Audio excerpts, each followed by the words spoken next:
Well, 22 years since the original movie hit theaters, Spy Kids still trying to save the world against a technological Armageddon. Oh, to get ready for it, BackstageUL.com's Dave Morales has more with the director of the franchise. How was that? Hey, fellow Texan Robert Rodriguez.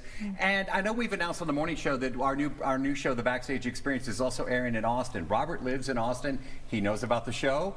I can prove it. He's about to tell you right now. More of this, Spy Kids, Armageddon. My brother. What? Hey, how you doing? How you doing, Dave? You talked to my business partner, John Stenval, a couple of weeks ago for Hypnotic, and he told you about our brand new show on Fox 7 there in Austin, and it is finally premiered. In fact, you're my very first interview now that we're officially in Austin, Texas, and I'm... Wow, that's amazing. You're my first interview for this movie, so there you go, a couple of firsts. A couple of firsts, I love it. You're having fun with this franchise, and I'm going to break that down in a couple of minutes, Sure. Specifically working with your son. But tell me the heart and soul and really what you're excited about being a part of this. Well, I mean, it's a lot of things because it's the only film series that's actually made by a family for the families, and it's been over 20 years doing this. I grew up in a family of 10 kids. We're all still very close. A lot of these stories are from that.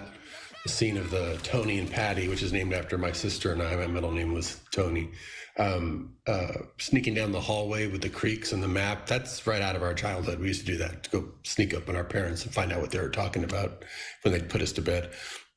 Just a lot of personal stories. You know, my uncle was an FBI special agent named Gregorio Rodriguez, and I changed it to Cortez for the first family in Spy Kids 1. So, you know, it just means a lot to make these movies at home, in my own studio with my family, to make it as genuinely from a family. And so that's why I think I have more passion for these films than any other. It's like my family story, but heightened to a genre film like a James Bond. And it's evergreen. Kids love these movies. They watch them again and again. We could keep this going, like the Bond series, you know. So working with my family, working with my sons, my daughter, it's just a blast, you know, so much fun. I've been lucky enough to talk with you over the previous films. You and I have spoken about that. And I remember, I'm looking down at my notes here because I want to get it right. You told me in a previous interview that you actually you used your family as an inspiration, but you also used them as an audience. And I remember you told me that. Okay, so are you still doing that? Oh, well, now that they're the age I was when I made El Mariachi or Desperado. I mean, how crazy is that? And so much time has gone by. So they're sharp, and so when they come in, they don't just react. They're coming in before that, at the beginning thought stages, and saying, okay, you were not a kid when Spy Kids came out. They tell me, we were there. We were watching it. We watched it over and over. We talked with our friends. We know as an audience what we really liked about it. So let's make sure we have a safe house scene. Let's make sure we have a high-speed chase. Let's make sure we have new gadgets. We've got to bring back a video game element because we loved that about Spy Kids 3. You know, so they had a whole wish list of things that they thought would really connect with kids, just some of the conversations they've had with their own friends growing up.